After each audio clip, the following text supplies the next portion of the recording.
Welcome to JH. Today we're diving into the Betterment debit card to see if it's actually worth a spot in your wallet or just more plastic clutter.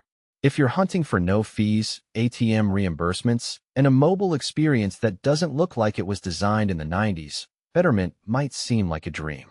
But in an era where digital banks are popping up faster than unwanted subscription renewals, we have to ask if this card still holds its ground. The Betterment debit card links to a free checking account that boasts zero monthly fees, no minimum balance requirements, and no overdraft charges. They even reimburse all ATM fees worldwide and refund that 1% Visa foreign transaction fee, making it a solid choice for travelers. It's basically the participation trophy of banking. Everyone gets a refund.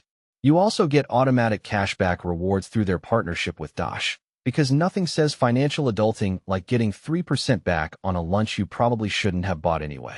While the checking account itself pays zero interest, you can pair it with a Betterment cash reserve account to snag a savings yield of around 4% APY.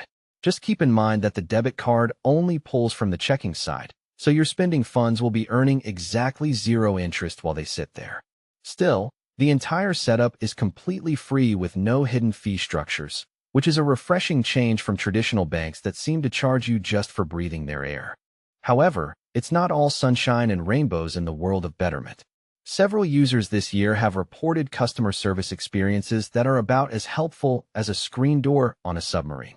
We're talking about people waiting days or even weeks just to access their own money, while support offers little more than digital shrugs. Dealing with fraudulent charges or transferring money to external accounts can turn into a stressful saga, which is the last thing you want when you're trying to pay for actual essentials. Then we have the limits, which are a bit of a buzzkill. You're looking at a daily purchase limit of $2,000 and a cash withdrawal cap of about $510. Good luck making a major purchase or surviving an emergency in a high-cost city with those numbers. Plus, there is absolutely no support for physical cash deposits. So if your side hustle involves actual paper money, you're out of luck.